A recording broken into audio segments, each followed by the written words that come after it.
चले हमारे विजय सहनी जी स्वर्गवासी माता पवित्री देवी के छोटे सुपुत्र उनका तरफ से हजार के पुरस्कार बा प्रणाम करम अभिनंदन है शुभकामना जयकार सब के मुंह में जब गुलगुलाए लगते सब गाने में दिक्कत हो जाती है गुलगुलो गुलगुलो गुलगुलो गुलगुलो के बाबा के ताबू है लेना नहीं जाकर गुलगुलाए ले लो और शादी के रूप में शिकार कर रहा ना क्या मूल है अरे है चार कहलिया अरे है बात सच बोलिया कातर लड़की चदरिया चदरिया कातर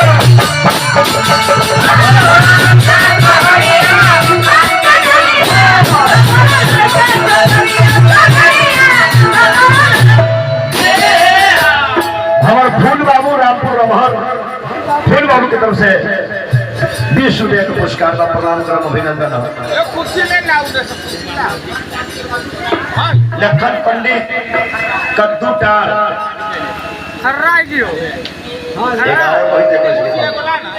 12 रुपया अरे क्या हो रहा था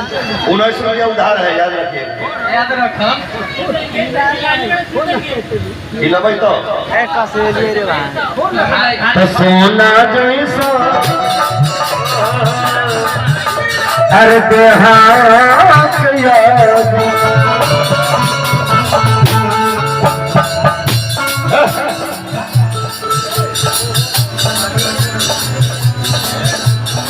सोना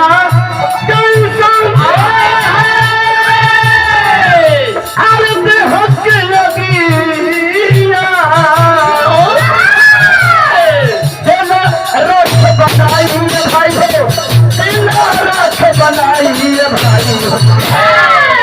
चलिए हमारे गिरीपति गर्जियन बड़े भैया उनके तरफ से 100 रुपये पुरस्कार मिला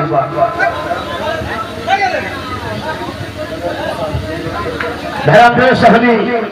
नीम चौक चिकन सेंटर यानी मुर्गा के दुकान बहुत सावन नहीं खाइए एतबार के एतबार खाली भगवान घरे रहते नहीं एतबार के चाप सब जी एकदम सनातन धर्म के लिए इस सावन से बढ़ के दूसरा महीना नहीं हो सकता लेकिन किसको कहिएगा खाए वाला के कमी ना अब बेचूह वाला के कमी बाना फूल बाबू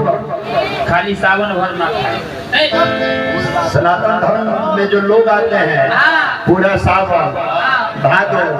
आसीन कार्तिक 4 महीना लोग देखने आया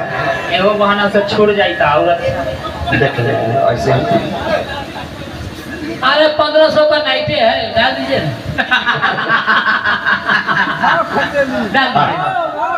बाकी नचवाब डाल दीजिए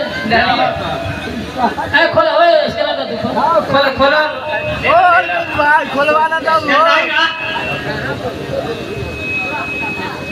कलाकार होने के खातिर है बस और सब कोई चाहता कि वहाँ पर सीनियर कलाकार के पूरा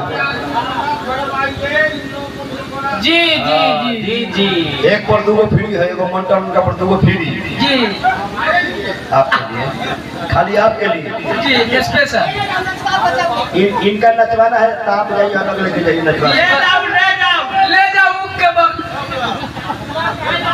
देखा सोना जैसा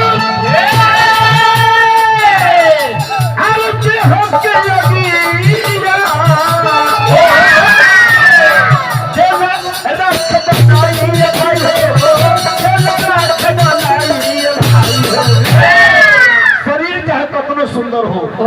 इस शरीर के 3 गो मालिक गति हो शरीर से यदि आत्मा निकल जाए या तो आग में जारल जाइबो न तो माटी के तल में गारल जाइबो न तो पानी में डुबावल जाइबो या तो शरीर के जिस तरीका से 3 गो गति है उसी प्रकार धन के भी 3 गो गति है धन है तो दान कीजिए धन है तो भोग कीजिए और नहीं तो धन का तीसरा गति सर्वनाश हो जाता है क्या करो धन लेके करोड़ धन है डॉक्टर मना कर दिया कि आपको नमक रोटी और चोखा खाना है। अब बगल में बेचना पुतैया लेट भी उठा कर ये बूढ़ा के मुंह से पानी चुड़ रहा है, चोखा रोटा खा रहा है, बेचना पुतैया लेट पीस धर के खींच ले। ध्यान दो दूसरा भाव का है कि अरे पापी और पुण्य के अरे है कोई गोदा दरिया के बानी जेता भैया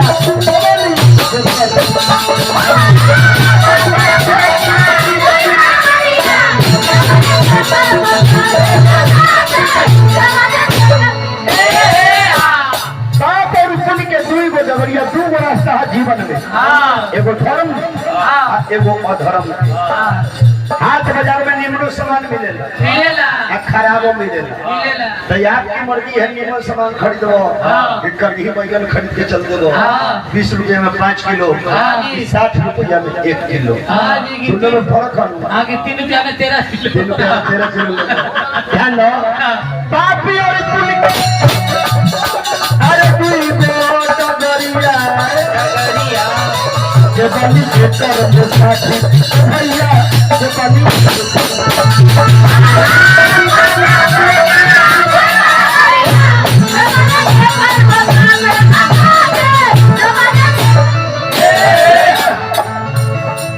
लेकिन धर्म राजा के धर्म के साथ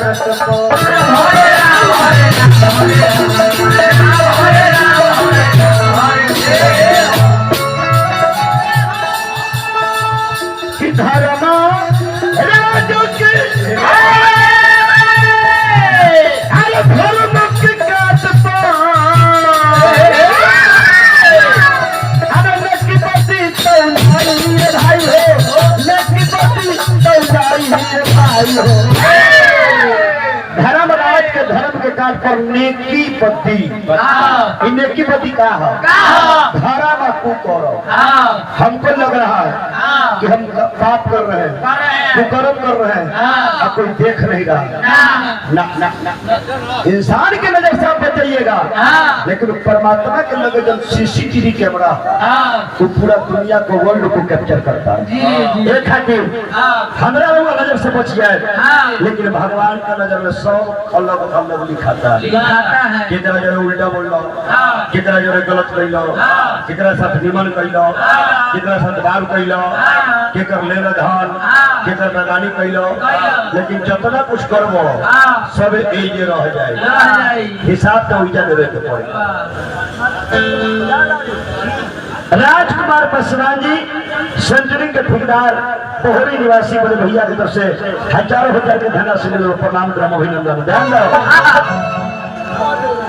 धर्म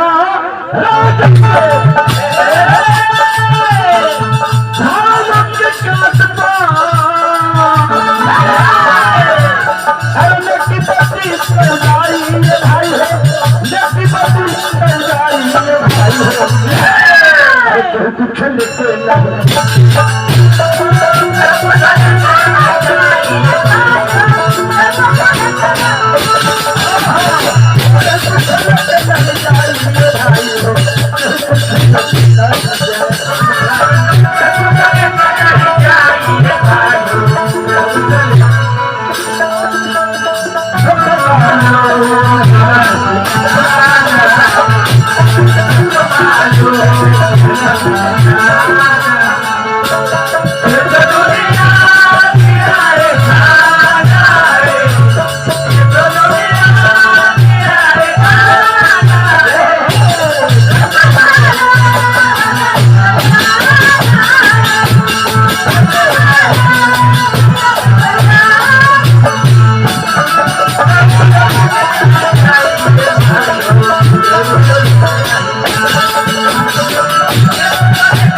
चले बार बार लगातार फूल बाबू की तरफ से ऐठल ऐठल 50 टकिया